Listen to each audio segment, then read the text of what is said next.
Hello friends, नमस्कार। जैसा कि आप थंबनेल से देख पा रहे हैं, आज हम बात करेंगे फिजिकल गोल्ड के बारे में और सोवरेन गोल्ड बॉन्ड के बारे में। जनरली क्या होता है, डे टू डे लाइफ में आप फिजिकल गोल्ड तो परचेज़ करते ही रहते हैं। चाहे आप कोई ज्वेलरी परचेज़ कर लें, गोल्ड कॉइन परचेज़ कर लें, गोल्ड बिस्किट्स परचेज़ कर लें। बट क्या होता है, सोवरेन गोल्ड बॉन्ड भी एक मोड ऑफ इन्वेस्टमेंट होता है गोल्ड में करने का, जो कि जनरली बहुत सारे लोगों को इसके बारे में आइडिया नहीं होता है, या आइडिया होता है तो डिटेल में इसके बारे में पता नहीं होता है कि क्या बेनिफिट जो होते हैं इसके साथ जुड़े होते हैं। तो इस वीडियो के अंदर मैं आपको यही बताऊंगा कि जब आप इन्वेस्टमेंट करते हैं फिजिकल गोल्ड में, तो ये जो इन्वेस्टमेंट होती है ये कैसे डिफरेंट होती है अगर आप इन्वेस्टमेंट करेंगे सोवरेन गोल्ड बॉन्ड के अंदर। और वीडियो के एंड में दोस्तों मैं आपके साथ एक प्रैक्टिकल एग्जांपल भी शेयर करूंगा, जिसके अंदर मैं आपको बताऊंगा कि कौन सा इन्वेस्टमेंट ऑप्शन आपके लिए जो है बेटर हो सकता है। तो दोस्तों इस वीडियो में आप एंड तक बने रहें और इसे स्किप ना करें, ताकि आपको इन दोनों ही मोड ऑफ इन्वेस्टमेंट के बारे में ज़्यादा क्लैरिटी हो पाए। तो चलिए हम डिटेल में अपनी वीडियो को एक बार शुरू कर लेते हैं। तो सबसे पहले तो देखिए, मैंने आपको बताया है कि सोवरेन गोल्ड बॉन्ड क्या होते हैं। तो दोस्तों सोवरेन गोल्ड बॉन्ड जो होते हैं ये आपकी गवर्नमेंट सिक्योरिटीज़ होती है, और ये पेपर फॉर्म में होते हैं। मींस यहाँ पर आपको किसी भी तरीके से फिजिकल गोल्ड परचेज करने की ज़रूरत नहीं होती है। तो पेपर फॉर्म में ये इन्वेस्टमेंट होती है सोवरेन गोल्ड बॉन्ड में, जिसको हम SGBP भी बोलते हैं। और इसी तरीके से अगर आपको बताऊं कि आप फिजिकल फॉर्म में अगर इन्वेस्टमेंट नहीं करना चाहते हैं गोल्ड में, तो गोल्ड ETFs आते हैं दोस्तों, एक्सचेंज ट्रेडेड फंड जिसको हम बोलते हैं, या फिर गोल्ड म्यूचुअल फंड्स आते हैं। तो ये क्या होता है, RBI के द्वारा इशू किए जाते हैं गवर्नमेंट के बिहाफ पे। और यहाँ पर आपको जो बॉन्ड इशू किए जाते हैं वो यूनिट की फॉर्म में इशू किए जाते हैं, और एक यूनिट जो होता है वो 1 ग्राम ऑफ गोल्ड के इक्वल होता है। तो ये होता है हमारा SGBP। अगर वही मैं फिजिकल गोल्ड इन्वेस्टमेंट की बात करूं, तो फिजिकल गोल्ड इन्वेस्टमेंट के बारे में आप जानते ही हैं, ये आपकी टेंजिबल फॉर्म में होता है। फिजिकल फॉर्म में आपके पास गोल्ड होता है, वो कोई ज्वेलरी हो सकती है, गोल्ड कॉइन हो सकते हैं, गोल्ड बिस्किट्स हो सकते हैं, बार्स हो सकते हैं। तो जो बेसिक जो डिफरेंस होता है गोल्ड बॉन्ड्स के अंदर और फिजिकल गोल्ड इन्वेस्टमेंट के अंदर यही होता है कि जो फिजिकल गोल्ड होता है वो आपके पास टेंजिबल फॉर्म में अवेलेबल होता है, फिजिकल फॉर्म में अवेलेबल होता है, जबकि जो आपके सोवरेन गोल्ड बॉन्ड होते हैं वो आपके पास फिजिकली फॉर्म में अवेलेबल नहीं होते हैं। तो चलिए आगे हम इसमें बेसिक जो डिफरेंस है वो एक बार देख लेते हैं। तो देखिए, कुछ पैरामीटर्स दोस्तों मैंने यहाँ पर ले लिए हैं। इन पैरामीटर्स के अकॉर्डिंग ही मैं आपको बताऊँगा कि इनके बीच में एग्जैक्टली गैप क्या होता है, और आपको ज़्यादा क्लैरिटी मिल पाएगी। तो सबसे पहले तो मीनिंग की मैं बात करूँ, तो मीनिंग तो मैंने आपको बता ही दी है। ये फिजिकल गोल्ड आपके पास जो है फिजिकल फॉर्म में अवेलेबल होता है, ज्वेलरी बिस्किट वगैरह। वहीं मैं अगर सोवरेन गोल्ड बॉन्ड की बात करूं, तो दोस्तों ये आपकी डेट सिक्योरिटीज़ होती हैं, जो कि RBI के द्वारा इशू की जाती हैं गवर्नमेंट के बिहाफ पे। तो ये आपके पास पेपर फॉर्म में होता है। यहाँ पर क्या होता है कि आपको एक सर्टिफिकेट दे दिया जाता है, जो आप इन्वेस्टमेंट करते हैं उसका एक सर्टिफिकेट आपको दे दिया जाता है, और वो सर्टिफिकेट आपको जो है संभाल कर रखना होता है। और यहाँ पर जो गोल्ड है आपका वो डिनोमिनेटेड किया जाता है जो यूनिट्स की फॉर्म में। तो सिंपली क्या होता है, जब आप SGB में इन्वेस्टमेंट करेंगे तो आपको एक सर्टिफिकेट दे दिया जाएगा आपकी इन्वेस्टमेंट के अगेंस्ट, तो वही आपकी गोल्ड में इन्वेस्टमेंट मान ली जाएगी। अगर मैं यहाँ प्राइस की बात करूँ दोस्तों, तो फिजिकल गोल्ड का जो प्राइस होता है यूनिफॉर्म नहीं होता है, वो आपका शॉर्ट पीरियड पे फ्लक्चुएट करता रहता है। सपोज अगर आप कोई गोल्ड अगर आज परचेज करने जाते हैं, और आप 5 दिन के बाद फिर जाते हैं, 3 दिन के बाद फिर जाते हैं, तो कुछ ना कुछ आपको 200, 400, 500 रुपये जो भी है फ्लक्चुएशन आपको गोल्ड की प्राइस में नज़र आ जाएगी। वहीं अगर मैं इसकी प्राइस की बात करता हूं, तो यहाँ पर जो है जब इसको इशू किया जाता है SGB को, तो यहाँ पर जो RBI है वो डिटरमाइन करती है इसका इशू प्राइस पर ग्राम ऑफ गोल्ड के हिसाब से हर एक 2-3 महीने में। मीन्स हर 2 या 3 महीने में जो है RBI इसका इशू प्राइस जो है वो इसका जो इशू प्राइस है वो इशू करती है मार्केट के अंदर, और उसके हिसाब से ही आपको जो उस इशू प्राइस पे ये गोल्ड जो है वो इशू कर दिया जाता है। तो ये गोल्ड आपको मेनली इशू नहीं किया जाता है, यहाँ पे आपको यूनिट्स इशू की जाती हैं गोल्ड की फॉर्म में, और वो जो यूनिट होती है वही आपकी गोल्ड के इक्वल होती है। तो यहाँ पर जो प्राइस है वो फ्रिक्वेंटली चेंज नहीं होता है, यहाँ 2-3 महीने में एक बार एक विंडो ओपन की जाती है, और उसी के अकॉर्डिंग आपको एक इशू प्राइस पे जो है ये जो बॉन्ड्स होते हैं वो इशू कर दिए जाते हैं। अगर मैं दोस्तों यहाँ पर लॉक इन पीरियड की बात करता हूँ, तो देखिए फिजिकल गोल्ड में तो आपका कोई लॉक इन पीरियड होता नहीं है। आज आपने परचेज कर लिया, कल आप जो है इसको सेल कर सकते हैं, कोई इशू नहीं है। बट बॉन्ड्स के अंदर ऐसा नहीं होता है। बॉन्ड्स के अंदर देखिए आपको 8 साल का जो है टाइम होता है मैच्योरिटी का, तो 8 साल तक आपको ये बॉन्ड रखने होते हैं। बट स्टिल इसके अंदर जो होता है एक ऑप्शन दे दिया जाता है आपको, अगर आप प्रीमेच्योर इसको रिडम्पशन करना चाहते हैं तो आप इसको 5 साल के बाद कर सकते हैं। तो कहने का मतलब ये है कि अगर आप 8 साल तक इसको होल्ड करके रखेंगे तो 8 साल के बाद ये ऑटोमेटिकली ही मैच्योर हो जाएगा। बट अगर आप 8 साल से पहले मैच्योर करना चाहते हैं तब भी आपको 5 साल का लॉक इन पीरियड तो रहेगा ही। तो 5 साल के बाद आप इसको रिडीम कर सकते हैं। बट उसमें दोस्तों आपको कैपिटल गेन टैक्स का जो है इम्पैक्ट आएगा, वो मैं आपके साथ आगे डिस्कस करूंगा। अगर वहीं मैं इन्वेस्टमेंट की अगर इसमें बात करता हूं, तो इन्वेस्टमेंट की बात करते हैं तो जो आपकी ज्वेलरी में जो इन्वेस्टमेंट होती है उसमें तो देखिए दोस्तों आपको किसी भी तरीके का कोई ऐसा नहीं होता है कि आपको इतना ही ग्राम खरीदना है या इतना ही केजी खरीदना है। वहाँ आप 1 ग्राम 2 ग्राम 4 ग्राम कितना भी खरीद सकते हैं। बट अगर मैं गोल्ड बिस्किट्स की बात करूं या कॉइन्स की बात करूं तो ये इनका एक स्टैंडर्ड डिनोमिनेशन होता है 5 ग्राम या 10 ग्राम। तो इतने ही ग्राम के जो है कॉइन आपको मिलते हैं। इसलिए जब भी आप फिजिकल गोल्ड में इन्वेस्टमेंट करना चाहते हैं, कॉइन्स हो गया, बिस्किट्स हो गया, बार्स की फॉर्म में, तो आपको यहाँ पर थोड़ी ह्यूज इन्वेस्टमेंट करनी पड़ती है, क्योंकि यहाँ पर आपको 5 ग्राम या 10 ग्राम का कॉइन जो है वो खरीदना पड़ता है। तो उसी के हिसाब से आपको पेमेंट करनी पड़ती है। बट गोल्ड बॉन्ड्स के अंदर दोस्तों ऐसा नहीं है। यहाँ पर जो है आपको यूनिट्स इशू की जाती हैं। जैसे कि मैंने आपको बताया था, आपको यहाँ पे यूनिट दी जाती हैं, गोल्ड नहीं दिया जाता है फिजिकल। तो वो जो 1 यूनिट होती है वो दोस्तों वो आपकी 1 ग्राम की इक्वल होती है। अगर आपको 1 यूनिट मिली है तो आपका मतलब है कि ये जो 1 यूनिट है ये 1 ग्राम ऑफ गोल्ड के इक्वल है। तो ये सिमिलरली ऐसे ही होता है जैसे कि आप जब म्यूचुअल फंड के अंदर जो है म्यूचुअल फंड परचेज करते हैं तो वहाँ पर भी आपको जो है यूनिट्स अलॉट होती हैं। तो यहाँ पर भी आपको 1 यूनिट अलॉट होती है और उस 1 यूनिट का जो मतलब होता है वो 1 ग्राम होता है। तो यहाँ पर भी देखिए दोस्तों, आप 1 ग्राम जो है मिनिमम आप परचेज कर सकते हैं। तो 1 ग्राम आपका 4 या 5 हज़ार के करीब जो होता है वो होता है। तो 4 या 5 हज़ार से आप अपनी इन्वेस्टमेंट को शुरू कर सकते हैं। बट यहाँ एक मैक्सिमम लिमिट भी दी हुई है। अगर आप एक इंडिविजुअल हैं और हिंदू अनडिवाइडेड फैमिली है तो दोस्तों आप एक फाइनेंशियल ईयर के अंदर मैक्सिमम 4 केजी ऑफ गोल्ड को परचेज कर सकते हैं। वहीं अगर आप चैरिटेबल ट्रस्ट हैं, कोई इंस्टीट्यूशंस हैं, तो वहाँ आपकी जो लिमिट है ये 20 केजी की है। यहाँ अगर मैं इंडिविजुअल और एचयूएफ की बात करूँ तो यहाँ पर केवल रेजिडेंस जो इंडिविजुअल और एचयूएफ है उनको ये बेनिफिट दिया जाता है। अगर आप नॉन रेजिडेंट हैं तो आपको ये बेनिफिट नहीं मिलेगा। और यहाँ देखिए मैंने एक इशू प्राइस से लेकर एक नोट भी दिया है। देखिए जो इशू प्राइस मैं आपको बता रहा था इससे रिलेटेड मैंने आपको यहाँ एक नोट भी दे दिया है।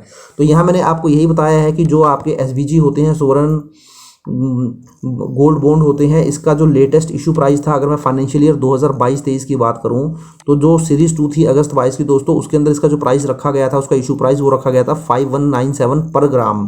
तो 1 यूनिट के लिए आपको 5197 पे करना था, या आप बोल सकते हैं 1 यूनिट इक्वल टू 1 ग्राम होता है, जैसे कि मैंने आपको बताया है। तो 1 ग्राम के लिए आपको 5197 पे करना था। बट इसमें भी देखिए आपको एक डिस्काउंट दे दिया जाता है। अगर आप डिजिटल मोड में पेमेंट करते हैं तो आपको पर ग्राम के हिसाब से दोस्तों 50 रुपये का डिस्काउंट और मिल जाता है। तो नॉर्मली क्या होता है कि आप डिजिटल मोड में ही पेमेंट करते हैं, तो इसलिए अगर आपको डिस्काउंट की बात करूं तो नॉर्मली आपका जो इशू प्राइस इशू हुआ था अगस्त में वो हुआ था 5147 पर ग्राम के हिसाब से। तो देखिए इस तरीके से जो है इशू प्राइस जो है डिसाइड किया जाता है आरबीआई के द्वारा हर 2 या 3 महीने के अंदर। तो ये कुछ 4 पॉइंट थे दोस्तों हमारे इसके कंपैरिजन से रिलेटेड। अब कुछ फर्दर पॉइंट्स हम देख लेते हैं। तो देखिए आगे 5th पॉइंट, ये बहुत ही इंपॉर्टेंट पॉइंट है दोस्तों। इसी पॉइंट के हिसाब से मैंने एक प्रैक्टिकल एग्जांपल भी आपको आगे मैं दिखाऊंगा। Extra charges oblique risk of price loss. अब देखिए दोस्तों क्या होता है, जब आप फिजिकल गोल्ड बनवाते हैं, यहाँ स्पेशली मैं अगर ज्वेलरी की बात करूँ तो जब आप ज्वेलरी बनाने जाते हैं तो वहाँ पर कुछ ना कुछ आपको एक्स्ट्रा चार्जेस पे करने पड़ते हैं in the form of making charges. और ये मेकिंग चार्जेस आपके दोस्तों 10% से लेकर 30% तक होते हैं। इवन ये कई बार 30% से ज़्यादा भी होते हैं। और उसके बाद फर्दर आपका 3% जीएसटी भी लगा दिया जाता है। तो सपोज़ अगर आप किसी ज्वेलर के पास जाते हैं और कोई ज्वेलरी बनवाने जाते हैं और वहाँ पर आप 1 लाख रुपए की इन्वेस्टमेंट कर देते हैं, तो सपोज़ करें अगर आपके उस गोल्ड के ऊपर 20% के मेकिंग चार्जेस हैं और 3% जीएसटी हैं, तो आपको 1 लाख रुपए नहीं, उस केस में 23,600 आपको एक्स्ट्रा पे करना पड़ेगा। तो टोटल आपको 1,23,600 रुपये की इन्वेस्टमेंट करनी पड़ेगी। तो वहाँ पर इन्वेस्टमेंट तो मात्र आपकी 1 लाख की ही है, बट ये जो 23,600 है ये आपने एक्स्ट्रा पे कर दिया ड्यू टू मेकिंग चार्जेस और जीएसटी के कारण। तो ये होता है उस केस में जब आप ज्वेलरी परचेज करते हैं। बट अगर वहीं आप गोल्ड कॉइन वगैरह परचेज करते हैं तो वहाँ पर भी कुछ मेकिंग चार्जेस जो है ज्वेलर के द्वारा लगा दिए जाते हैं कुछ केसेस में। तो वो मैं आपको एक प्रैक्टिकल एग्जांपल में बताऊंगा। जबकि जब आप ये गोल्ड बॉन्ड परचेज करते हैं तो यहाँ पर आपको किसी भी तरीके का रिस्क नहीं होता है प्राइस के लॉस होने का, क्योंकि यहाँ पर इस तरीके के कुछ एक्स्ट्रा चार्जेस जो होते हैं वो नहीं चार्ज किए जाते हैं। तो ये क्या है, परचेज कर सकते हैं आप at close price real to the price of gold. तो आप जो रियल प्राइस होता है गोल्ड का दोस्तों आपको वही यहाँ पर मिल जाता है, क्योंकि यहाँ पर किसी भी तरीके का आपको एक्स्ट्रा चार्जेस या जीएसटी की फॉर्म में पेमेंट नहीं करनी पड़ती है। तो यहाँ अगर आपने 1 लाख रुपए इन्वेस्ट किया है तो वही 1 लाख रुपए का आपको गोल्ड मिल जाएगा। बट वहाँ पर आपको देखिए आपको गोल्ड 1 लाख रुपए का आप गोल्ड पे परचेज करना चाहते हैं तो उसके लिए आपको 1,23,400 जो है वो पे करने पड़ रहे हैं। तो ये बहुत ही बड़ा दोस्तों जो फ़र्क होता है एक इन्वेस्टमेंट को लेकर, इसके ऊपर मैंने एक प्रैक्टिकल एग्जांपल आप बनाया है, वो मैं आपके साथ देखिए आगे डिस्कस करूँगा जहाँ आपको और ज़्यादा क्लैरिटी मिल पाएगी। अगर मैं अब बात करूँ ईज़ ऑफ परचेज़ के बारे में, अब देखिए दोस्तों जो आपका गोल्ड होता है, ज्वेलरी होता है, कॉइन होते हैं, बार्स होते हैं, जनरली आपको रेडीली अवेलेबल हो जाते हैं काउंटर्स पर। अगर आप ज्वेलर की शॉप पर जाते हैं तो वहाँ आपको रेडीली फॉर्म में अवेलेबल होते हैं और आप इजीली परचेज़ कर सकते हैं। सकते हैं। वहीं बहुत सारे ऑनलाइन प्लेटफॉर्म भी आते हैं जैसे कि फ्लिपकार्ट हो गया, अमेज़ॉन हो गया, वहाँ पर भी आपको ये गोल्ड मिल जाता है डिजिटल गोल्ड की फॉर्म में। तो वहाँ पर डिजिटल गोल्ड की फॉर्म में आपको ये जो है गोल्ड ईजिली अवेलेबल हो जाते हैं और वो आपको जो है घर तक डिलीवरी भी करवा देते हैं। अगर वहीं मैं बात करूँ SGB के बारे में, सोवरेन गोल्ड बॉन्ड के बारे में, तो यहाँ देखिए दोस्तों आपको कुछ ऑप्शंस होते हैं इसको अप्लाई करने के। या तो आप डायरेक्टली क्या होते हैं अपने बैंक्स में विजिट कर सकते हैं या पोस्ट ऑफिस में विजिट कर सकते हैं। आपका बैंक दो है, सरकारी बैंक हो सकता है या फिर आपका कोई प्राइवेट बैंक हो सकता है। सभी बैंक में लगभग ये जो फैसिलिटी है ये अवेलेबल होती है। तो वहाँ आप फिजिकली जा सकते हैं, पोस्ट ऑफिस में जा सकते हैं, या फिर आपको एक ऑप्शन दे दिया जाता है कि आप ऑनलाइन जो भी आपका बैंक है उसकी नेट बैंकिंग का यूज़ करके या उसकी वेबसाइट पे जाके इसको ऑनलाइन भी अप्लाई कर सकते हैं। तो दोस्तों इन केसेस में क्या होगा, जब आप फिजिकली इसको अप्लाई करेंगे या ऑनलाइन अप्लाई करेंगे, तो देखिए मैंने यहाँ पे एक नोट दिया है इसको लेकर। देखिए ये नोट इसी से रिलेटेड है। यहाँ मैंने आपको ये बताया है कि जब भी आप फिजिकली अप्लाई करते हैं या फिर जब भी आप इसको ऑनलाइन अप्लाई करते हैं, जैसे कि मैंने आपको बताया कि आप अपने बैंक की साइट पर जाके इसको अप्लाई कर सकते हैं, तो ध्यान रखें अपना मेल आईडी आप वहाँ पर गलत डालना ना भूलें। क्योंकि जब आप ऑनलाइन अप्लाई करेंगे तो जो आपको वो सर्टिफिकेट मिलेगा, जैसे कि मैंने आपको स्टार्टिंग में भी बताया था, ये पेपर फॉर्म में होता है और आपको एक सर्टिफिकेट इशू कर दिया जाता है जिसको हम सर्टिफिकेट ऑफ होल्डिंग बोलते हैं दोस्तों। वो आपकी मेल पर ही सेंड किया जाएगा। तो जब भी आप अपना फॉर्म फिल करें इसको अप्लाई करने के लिए SGB को, तो अपनी मेल आईडी आप जो है ज़रूर सही डालें, क्योंकि आपको वहीं पे ये मिलने वाला है आपकी मेल पर। या फिजिकली आप बैंक में जाते हैं तो वहाँ आपको ये मिल जाएगा। तो अब देखिए अगर आपके पास डीमैट अकाउंट भी है तो अगर आप जब एप्लीकेशन इसके लिए फ़ाइल करते हैं तो वहाँ पर आप अपना डीमैट अकाउंट नंबर देते हैं, तो दोस्तों उस केस में जो है SBG आपको डायरेक्टली आपके डीमैट अकाउंट में भी इशू कर दिए जाते हैं। तो अब देखिए SBG का जो फॉर्म होता है, जो सर्टिफिकेट ऑफ होल्डिंग होता है, जो मैंने ये बात की है, देखिए किस तरीके से दिखाई देता है। तो देखिए जो सर्टिफिकेट ऑफ होल्डिंग आपको मिलता है इन्वेस्टमेंट के बाद, तो कुछ इस तरीके से दिखाई देता है। जब आप अपनी इन्वेस्टमेंट कर देते हैं, वो अप्रूव हो जाती है, आपकी पेमेंट की डिडक्शन हो जाती है, तो आपको ये सर्टिफिकेट इशू कर दिया जाता है। देखिए इसमें यही होता है, सर्टिफाइड एट जो सोवरेन गोल्ड बॉन्ड है उसके ऊपर जो है इंटरेस्ट 2.5% का होता है पर एनम के हिसाब से। यहाँ पे आपको मेंशन किया हुआ है और आपकी इन्वेस्टमेंट की अमाउंट मेंशन की हुई है, और देखिए पूरी ही डिटेल इसमें दी हुई है, कब इसकी मैच्योरिटी होगी, और देखिए आखिरी में ये लोगो भी है सोवरेन गोल्ड बॉन्ड का। तो इस तरीके से देखिए दोस्तों आपको एक सर्टिफिकेट जो है इशू कर दिया जाता है गवर्नमेंट के द्वारा आपकी जो भी इन्वेस्टमेंट होती है उसको लेकर। और यही जो सर्टिफिकेट ऑफ होल्डिंग होता है यही आपका प्रूफ होता है कि आपने गोल्ड में इन्वेस्टमेंट की हुई है पेपर फॉर्म में। अगर मैं यहाँ लिक्विडिटी की बात करूँ तो दोस्तों जो आपका फिजिकल गोल्ड होता है वो हाईली लिक्विड होता है, क्योंकि आप इसको किसी भी टाइम किसी भी वर्ल्ड के किसी भी कोने में आपको किसी भी टाइम जो है इसको सेल करने में कोई दिक्कत होने वाली नहीं है। आप कहीं भी जाएं इसको सेल कर सकते हैं, इमीडिएटली सेल कर सकते हैं। तो इसलिए जो आप गोल्ड में इन्वेस्टमेंट करते हैं फिजिकल गोल्ड में, तो इसको जो है नॉर्मली आप मान के चलते हैं जब आपके ऊपर कोई फाइनेंशियल क्रंच आ जाता है या फाइनेंशियल क्राइसिस आता है तो वहाँ पे आपको ये बहुत हेल्पफुल होते हैं, क्योंकि आपके पास इमीडिएटली लिक्विड फॉर्म में ये गोल्ड अवेलेबल होते हैं। आप जाते हैं और इसको लिक्विड करा लेते हैं, इसको एनकैश करा लेते हैं। वहीं अगर मैं SGB की बात करूं, सोवरेन गोल्ड बॉन्ड की बात करूं, तो दोस्तों ये कंपैरेटिवली जो फिजिकल गोल्ड होता है उसके कंपैरेटिवली ये लेस लिक्विड होते हैं, क्योंकि यहाँ पहली बात तो आपका जो मिनिमम लॉक इन पीरियड होता है वो 5 साल का होता है। वैसे तो 8 साल के बाद आपको रिडम्पशन करना होता है, बट आपको एक ऑप्शन दे दिया जाता है कि आप 5 साल से पहले भी इसको 5 साल के बाद भी इसको जो है रिडीम करा सकते हैं। तो मिनिमम लॉक इन पीरियड आपका 5 साल का हो गया, तो एक बार अगर आपने इसमें पैसा लगा दिया तो 5 साल तक आपका पैसा ब्लॉक हो जाएगा। उसके बाद एक रिडम्पशन प्रोसेस होता है, तो उस रिडम्पशन प्रोसेस के अकॉर्डिंग ही आपको 2 दिन 3 दिन जो भी लगता है आपके अकाउंट में पैसे आने में वो टाइम लगता है। तो ऐसा नहीं है कि आप किसी ज्वेलर के पास गए, आपने सेल कर दिया और आपको पैसा मिल गया, वो केवल फिजिकल गोल्ड के केस में ही हो सकता है। तो आप कह सकते हैं जो SGB होता है वो हाईली लिक्विड नहीं होता है, इमीडिएटली आपको पैसा वहाँ नहीं मिलता है, आपको वेट करना पड़ता है। और जब रिडम्पशन भी कराते हैं तो वहाँ पे भी 2 या 3 दिन 4 दिन जो भी होता है वो टाइम लगता है आपके बैंक अकाउंट में पैसा आने में, क्योंकि ये जो पैसा आएगा आपका उसी बैंक अकाउंट में आएगा जो आपने जब ये एप्लीकेशन फाइल की होगी वहाँ पर बैंक अकाउंट दिया होगा। तो आगे हम कुछ पॉइंट देख लेते हैं। तो ये मैंने आपको बता ही दिया है कि आपको सर्टिफिकेट जो होता है वो इंडियन गवर्नमेंट के द्वारा इशू किया जाता है, इस तरीके से दिखाई देता है। अब देखिए दोस्तों कुछ और पॉइंट मैंने यहाँ कवर किए हैं इसकी सेफ्टी को लेकर, जो एक पॉइंट है। अब देखिए जो फिजिकल गोल्ड होता है वो आपका थोड़ा एक रिस्की ऑप्शन हो जाता है, क्योंकि जब भी वो आपका फिजिकल गोल्ड होता है आपके घर में होता है वो हमेशा एक रिस्क रहता है उसका चोरी होने का। और जनरली हमने सुना भी यह होता है कि किसी के घर से जो है इतना तोला सोने रखा हुआ था वो जो है चोरी हो गया। तो इस तरीके से आपको हमेशा जो सोना है उसको संभाल कर रखना होता है, इसलिए आपको वहाँ पर प्रॉपरली सेफ जगह पे इसको स्टोरेज करना होता है। और इसके लिए जो है आपका सबसे सेफ्टी क्या होती है, आप बैंक में लॉकर ओपन करवा लेते हैं, बट उस लॉकर के लिए कुछ आपको चार्जेस भी पे करने पड़ते हैं। और फर्दर जब आप इसको परचेज करते हैं तो इसकी प्योरिटी को लेकर भी कई बार जो है आपके दिमाग में कुछ ना कुछ जो है टेंशन हो जाती है। कई बार क्या होता है जो ज्वेलर होता है आपको वो उतनी प्योरिटी का गोल्ड नहीं देता है जितना वो आपको बताता है। तो इस तरीके की जो फिजिकल गोल्ड होता है उसमें कुछ ना कुछ एक टेंशन बनी रहती है इसकी सेफ्टी को लेकर।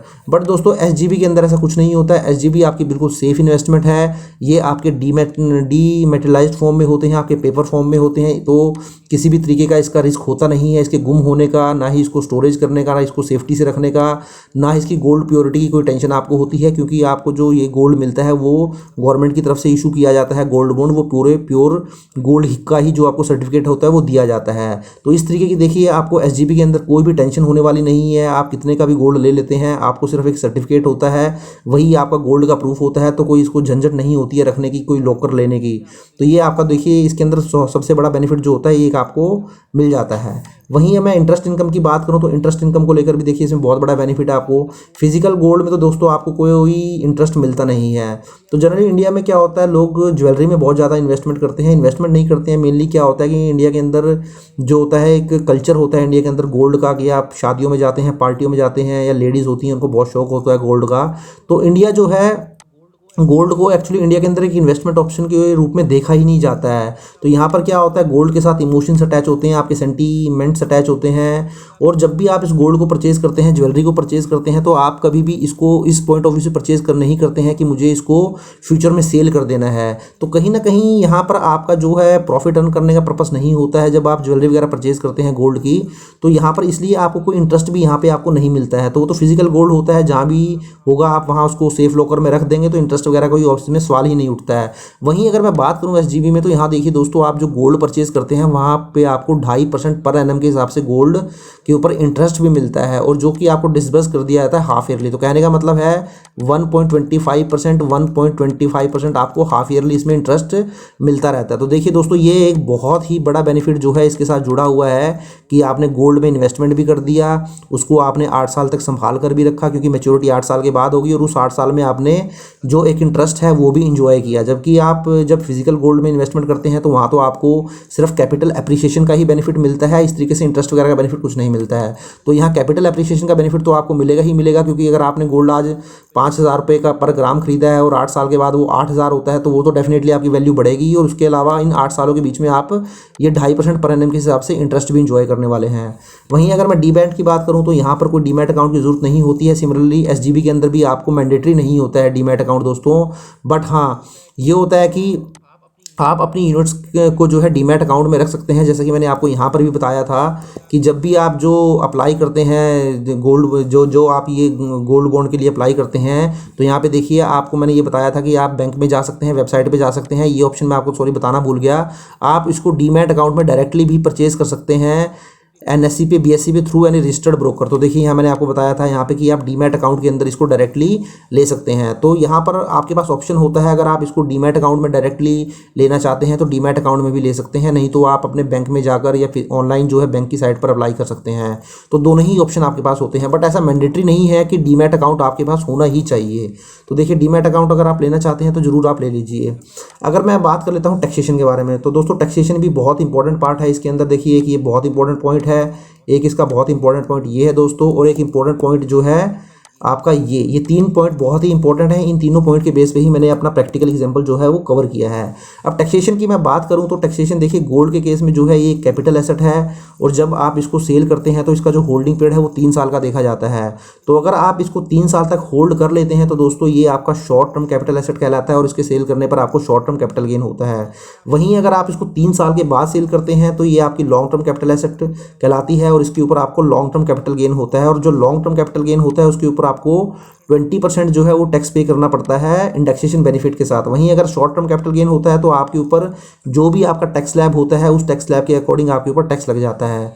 वहीं अगर मैं एसजीबी की बात करूं तो एसजीबी दोस्तों आपको 8 साल तक आपको होल्ड करके रखना होता है। 8 साल का आपका मैच्योरिटी पीरियड होता है।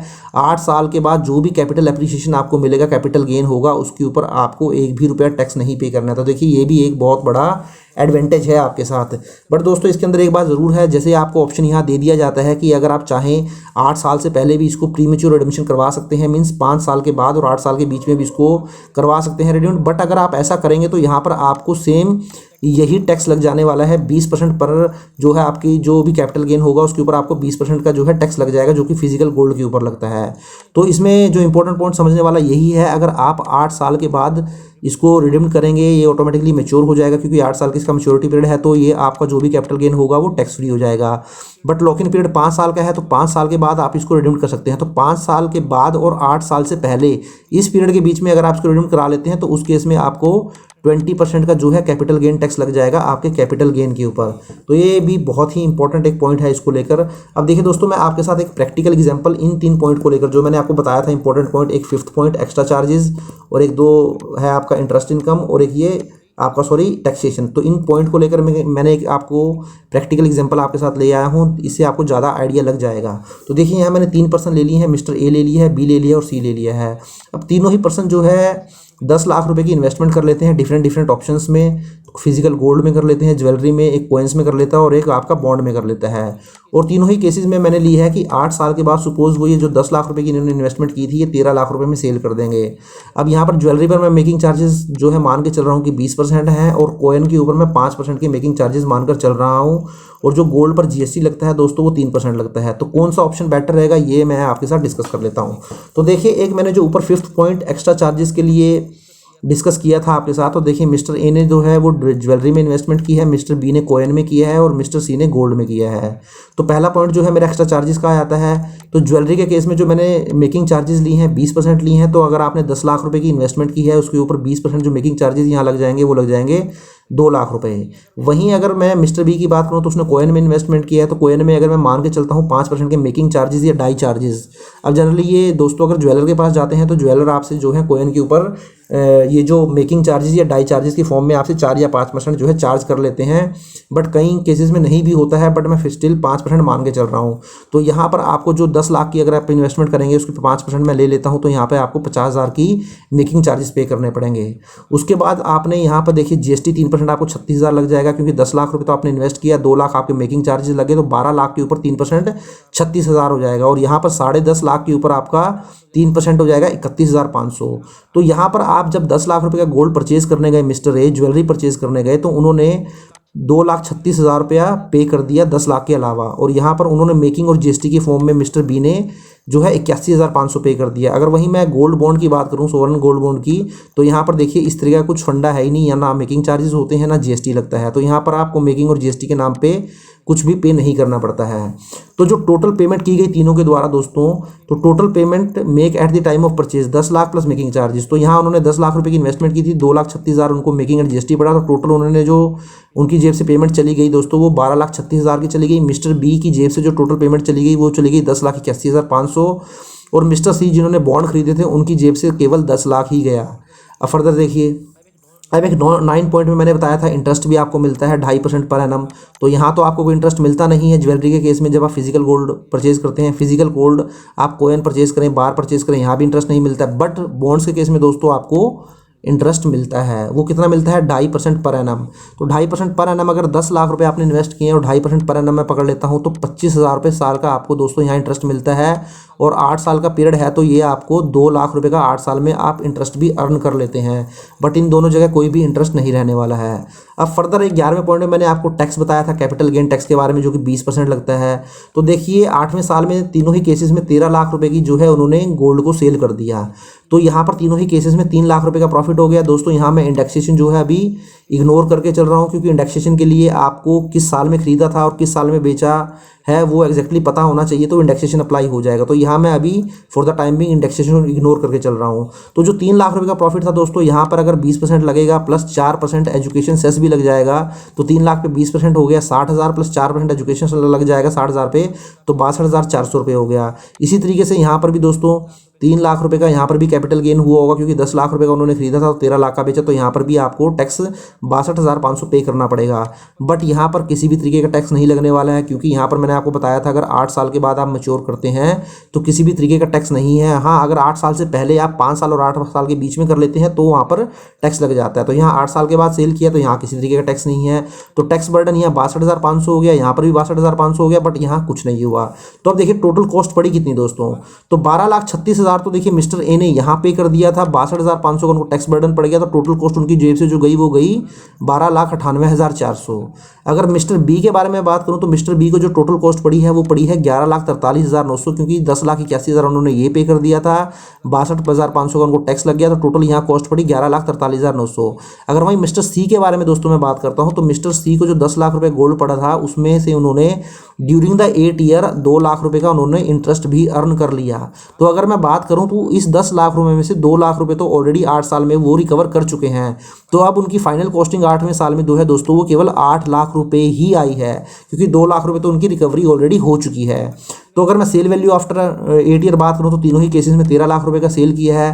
तो नेट एप्रिसिएशन की अगर मैं बात करूं दोस्तों, तो यहाँ पर नेट एप्रिसिएशन मात्र 1600 रुपये की निकल के आ रही है, क्योंकि 8वें साल में जो 13 लाख रुपए उनको मिला है उसके अगेंस्ट 12,98,400 तो वो टैक्स की फॉर्म में या मेकिंग चार्जेस या जीएसटी की फॉर्म में या इन्वेस्टमेंट को मिला के इतना पे कर चुके हैं। तो नेट एप्रिसिएशन 1600 है। बट यहाँ नेट एप्रिसिएशन 1600 भी नहीं रहने वाला है, क्योंकि जब आप ज्वेलरी को सेल करने जाते हैं तो वहाँ पर आपको पॉलिश के नाम से या पॉलिश जब आप उसको सेल करते हैं तो पॉलिश वगैरह के जो है ज्वेलर कुछ पैसा काट लेते हैं। तो यहाँ फाइनली आपको 13 लाख भी नहीं मिलने वाला है, ये और भी कम हो जाएगा। तो ये 1600 रुपये मुझे लगता है नेगेटिव में ही चला जाएगा। अगर वहीं मैं बात करूँ मिस्टर बी के बारे में, तो देखिए यहाँ 13 लाख का बेचा और उनको जो टोटल कॉस्टिंग पड़ी थी सब टैक्स वगैरह मिला के, मेकिंग चार्जेस मिला के वो 11,43 की पड़ी, तो यहाँ उनको 1,56,000 का नेट एप्रिसिएशन है।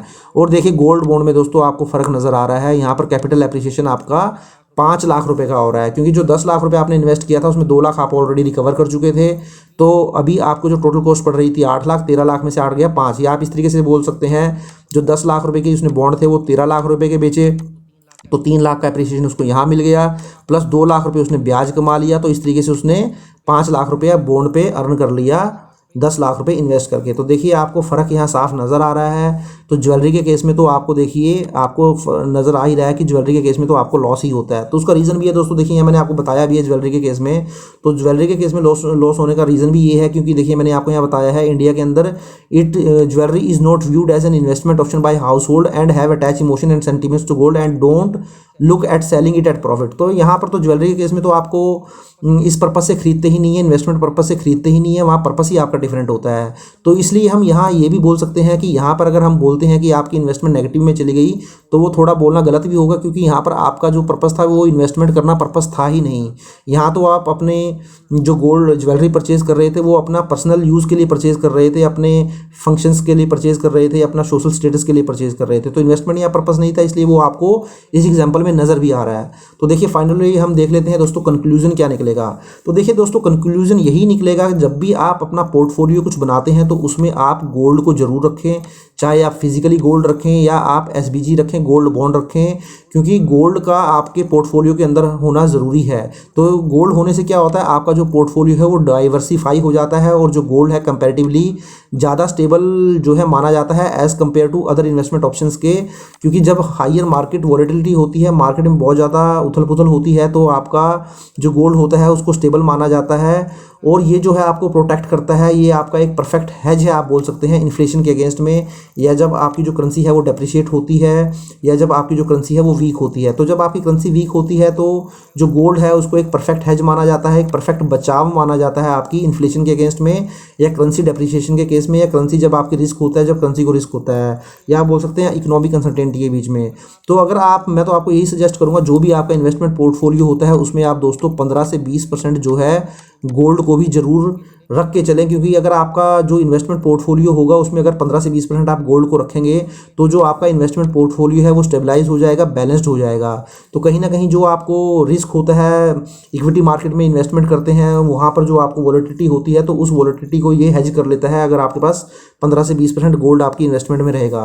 तो दोस्तों एक ये वीडियो था, थोड़ा लंबा हो गया वीडियो क्योंकि मैंने आपको यहाँ प्रैक्टिकल एग्जाम्पल के साथ समझाया है, बट मैं उम्मीद करता हूँ कि अब आपको थोड़ी जो क्लैरिटी है वो जरूर मिली होगी कि सोवरेन गोल्ड बॉन्ड होते क्या हैं और ये किस तरीके से जो है फिजिकल गोल्ड बॉन्ड से डिफरेंट होते हैं, फिजिकल गोल्ड से डिफरेंट होते हैं। तो आशा करता हूँ दोस्तों वीडियो आपको अच्छा लगा होगा। If you like the video please share and subscribe my channel and click on the bell icon and press all so that you will get all the notification of my upcoming videos. Thank you very much, have a nice day, take care.